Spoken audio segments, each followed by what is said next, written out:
Chapter 12. After breakfast, me and Mr. Lewis said goodbye to the Sleets and got back into the car. I leaned over the front seat to put my suitcase in the back. "Mr. Lewis, someone stole all the blood last night." He said, "I'll say one thing for you, bud. When you go to sleep, you go way, way to sleep. You don't remember anything about last night after we got to Flint." I said, "I don't think so, sir.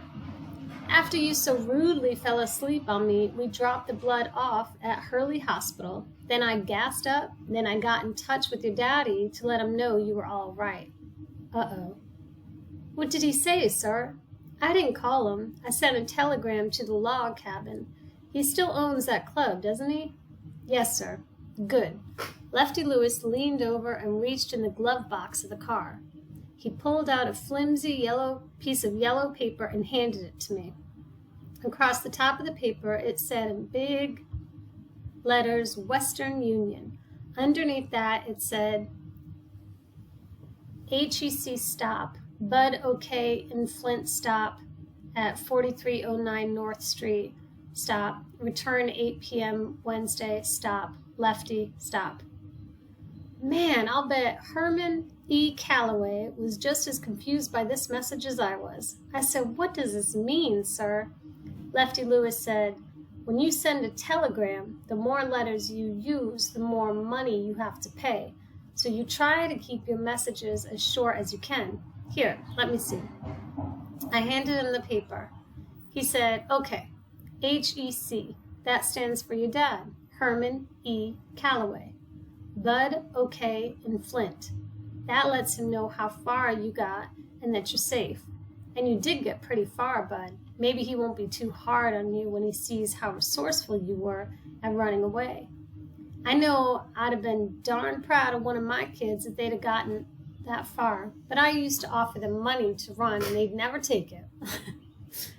At 4309 North Street, that's my daughter's address, and return 8 p.m. Wednesday.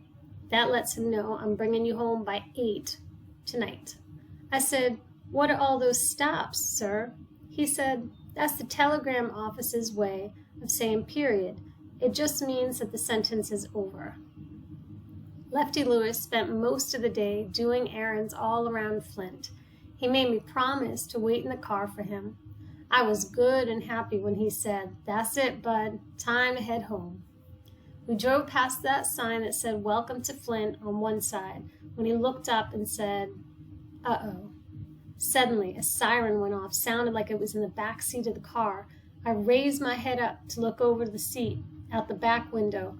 Uh-oh was right. There was a Flint police car right behind us with the red light on top of his roof flashing on and off, with the siren blasting.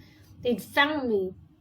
Shucks, this doggone FBI was just as good as the movie said it was. They were just like those Royal Canadian Mountain Police. They always got their man. I crouched down as low as I could. Lefty Lewis pulled the car over to the side of the road and said real calm and real slow, "Bud, it's very important that you listen very carefully to what I'm going to tell you and that you do exactly as I say." He kept his eyes stuck on the rearview mirror. By the way he was acting, I was starting to think that maybe Lefty Lewis was on the lam too. Wait a minute. How come this man didn't have a real name? Who ever heard of someone's mama naming him Lefty? That name had alias written all over it. Lefty sounds like a real good name for a stick-up man. It seemed like he would be real easy for Machine Gun Kelly to point at some poor slob and say, "That's the guy who ratted me out, Lefty, finish him off."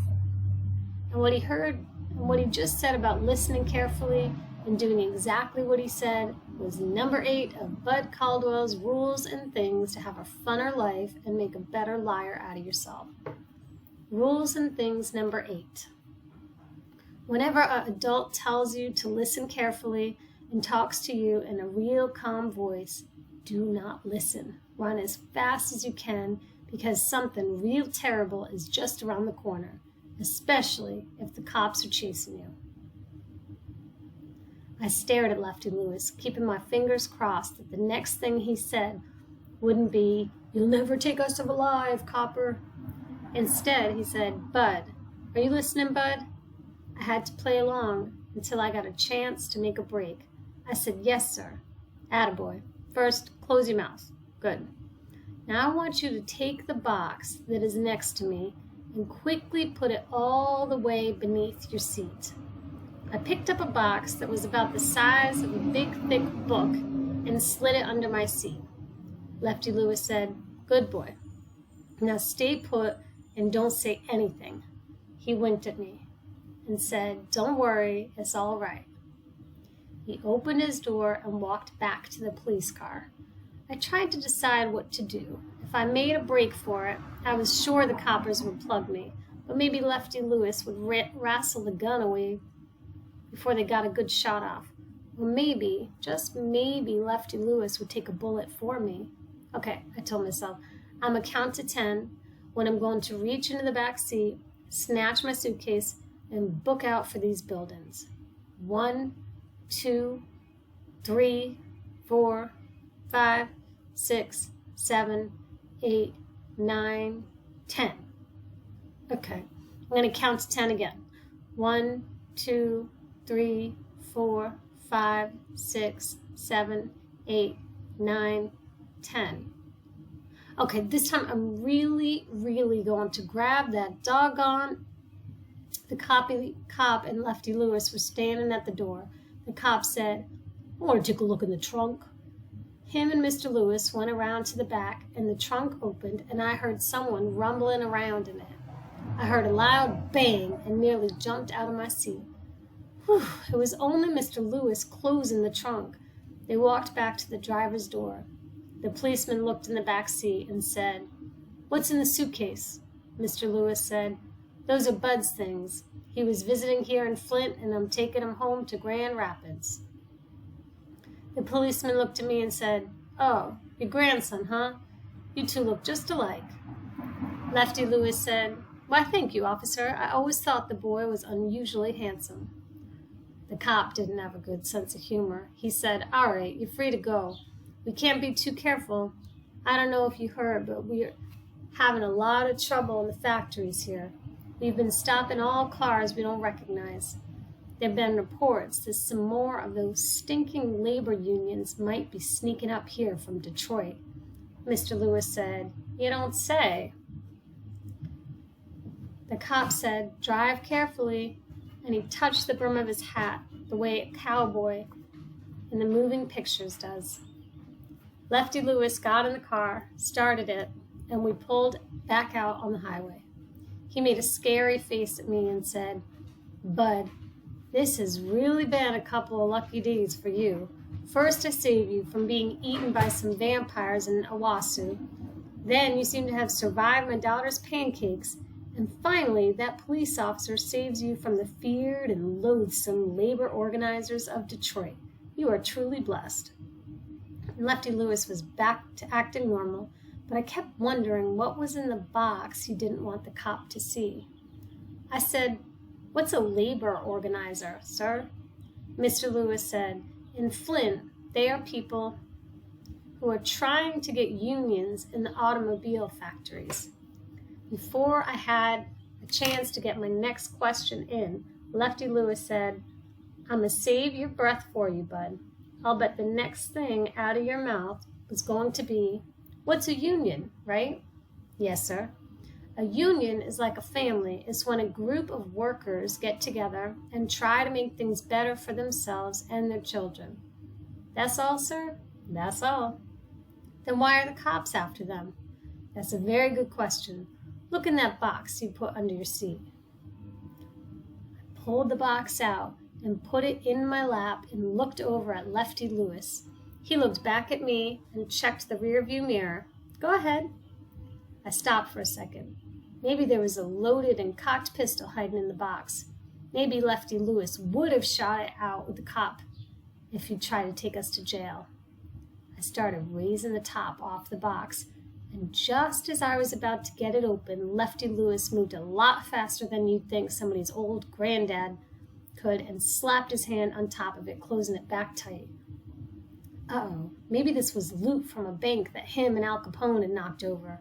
Maybe Lefty Lewis would have to rub me out if he saw what was inside.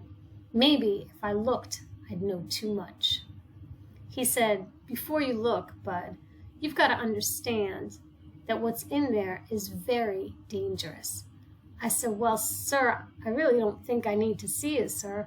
I think I'll just look out the window until we get to Grand Rapids, or maybe," I gave a fake yawn, "maybe I'll take a nap." He laughed and said, "You're a lot smarter than you look, Bud. You know it would have been curtains for us if that copper would have seen what's in there." He tapped the top of the box. All I could say was, "Yes, sir." He said, "Go ahead and open it, but you have to promise. No, you have to swear that you won't breathe a word about what you see to anyone." "Mr. Lewis, sir, I'd really rather take a nap." "Well, first open the box." I took in a big gulp of air and started to raise the top off the box again.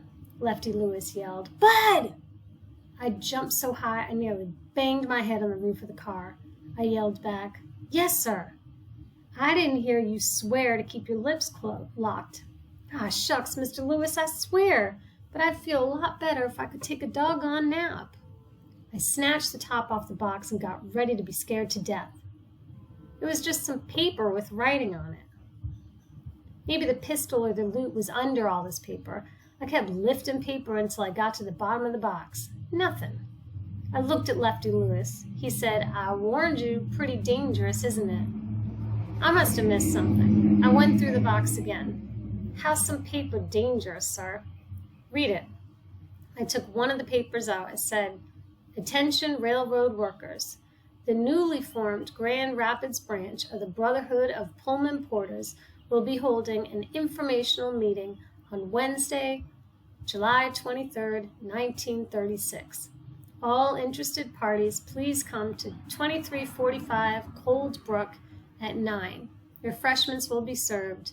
You know what we're up against. Please keep this as confidential as possible." It was starting to make sense. I said, "Mr. Lewis, are you one of those labor organizers?" He laughed. "Not really, Bud. I'm picking these up so we can pass them out in Grand Rapids. We've been negotiating to get a union for the Pullman porters for years now, and nowhere in Grand Rapids will print these flyers out for us. The only place that would do them is all the way in Flint. You were running away to a pretty hot town, young man." Wow. That trouble the policeman was talking about at the factory is called a sit-down strike. Instead of walking out in front of the plant with signs, the people who are on strike just sit down on their job. That way, the bosses can't bring other people in to steal their jobs. They're going to sit there until the company gives them a union. So the company is trying everything they can think of to get them out. And that's why I said those flyers are so dangerous. The people who run the factories and the railroads seem to be really scared. To them, if a worker has any dignity or pride, he can't be doing a good job. Boy, these automobiles were great for making you conk out. Between the car floating real soft down the road and Lefty Lewis's boring stories about the railroad and the union and baseball, I was out cold in no time. When I woke up, I looked out the window and stretched. Lefty Lewis said, "I was about to take you to Butterworth Hospital. I thought you'd left the earth for good." He pointed out the window and said, "Looking familiar?" "Yes, sir." I pointed at a gasoline filling station and said, "Yep, there's the gasoline filling station." He said, "I guess your daddy would have to burn premium in that big Packard, wouldn't he? I don't think those big engines can run on ethyl gasoline." I said, "No, sir, that's right." He told me, "Well, you and your daddy sure have one beautiful machine."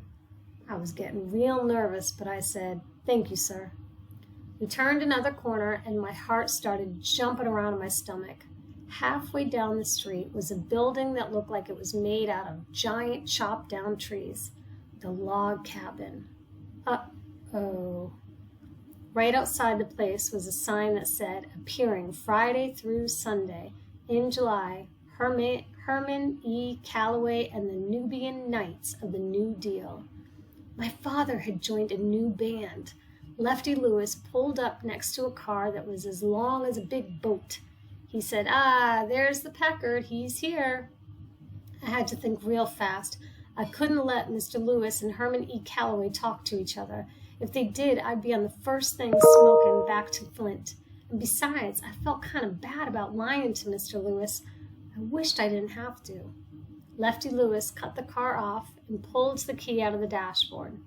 I said, Mr. Lewis, this is going to be very embarrassing for me. What is it, Bud? Can I go talk to my father by myself, sir? I swear I'll turn myself into him. Lefty Lewis looked at me kind of hard. Well, Bud, I don't mean to sully your reputation, but you just ran away from that man all the way across the state. I think I'd better hand deliver you. But Mr. Lewis, sir, I need to explain it to him myself. I promise I'll go in and not run away again. Lefty Lewis looked out of the windshield like he was thinking. He reached back across the seat and put his hand on the twine keeping my suitcase together. He said, I'll tell you what, Bud. You don't go anywhere without this, do you? I said, no, sir.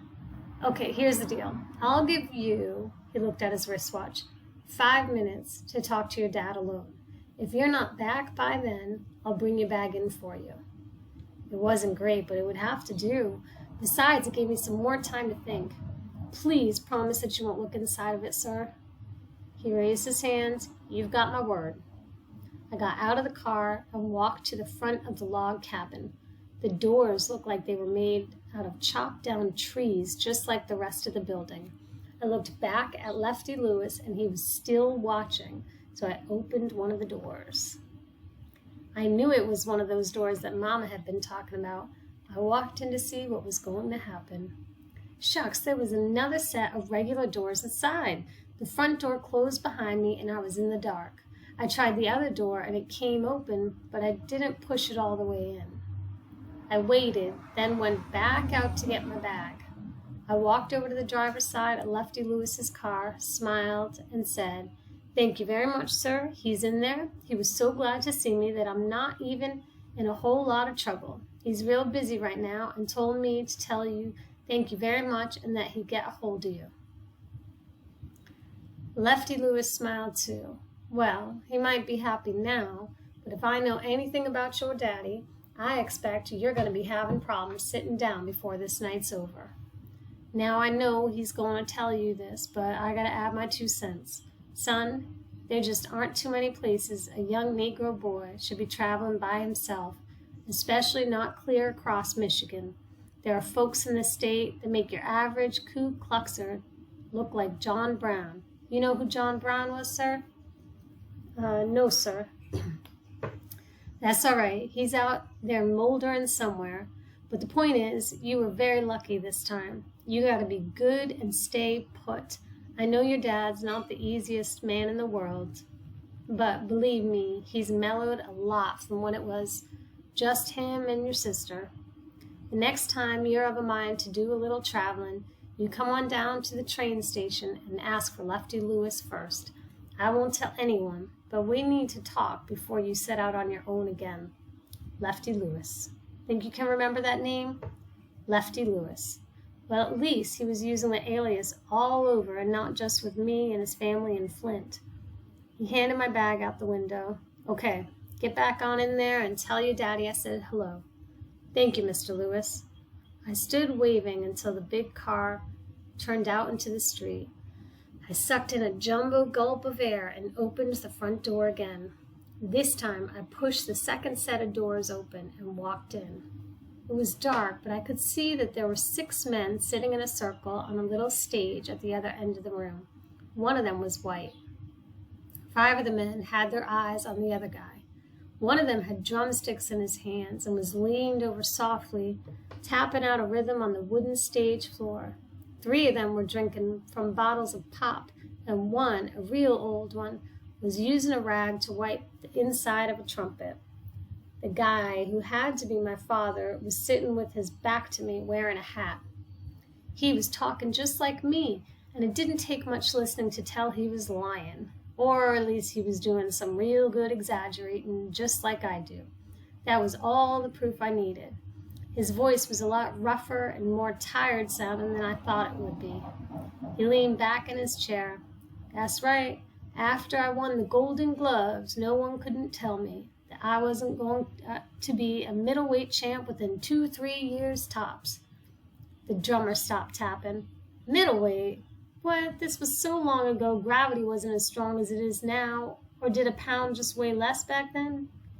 The others laughed, but my dad didn't let it bother him. That's right, middleweight. You got to keep in mind that I had more hair and fewer pounds back then. He pulled the hat off and rubbed his hands over his glass-smooth head.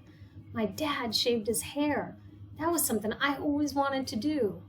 He said, my manager goes and lines up against a fighter out of Chicago by the name of Jordan Snaggletooth McNevin. From the name, I'm expecting some young Irish kid with bad teeth, but this guy was one of us, and so old that he could have been a waiter at the Last Supper. When the fight began, I wasn't about to show mercy, you understand? All the guys on stage were nodding. And to make a long story short, a long story longer, I go out and flick this halfway stiff right jab clean at Pop's head, and the horn guy said, Herman, to this day, I can't believe you swung at that old man. What was I supposed to do, Jimmy? I wasn't trying to kill him or nothing. I just wanted to put him down quick and quiet. Jimmy went, And the next thing I know, I'm watching my mouthpiece and my chance to be champ flying out of the ring into the 4th row of seats. I ain't never been hit so hard in my life. The drummer said, What, you lost one fight and quit? Then Herman E. Calloway said the words that let me know I was right. I felt like someone had cut a light on inside of me. I knew it'd been right for me to come all the way from Flint to Grand Rapids to find my dad. The idea that had started as a teeny-weeny seed in a suitcase was now a mighty maple. Herman E. Calloway, my father said, there comes a time when you're doing something and you realize it just doesn't make any sense to keep on doing it. You ain't being a quitter, it's just that the good Lord has seen fit to give you the sense to know, you understand, enough is enough. That was the exact same thought I'd had when I got whipped by Toddy Boy.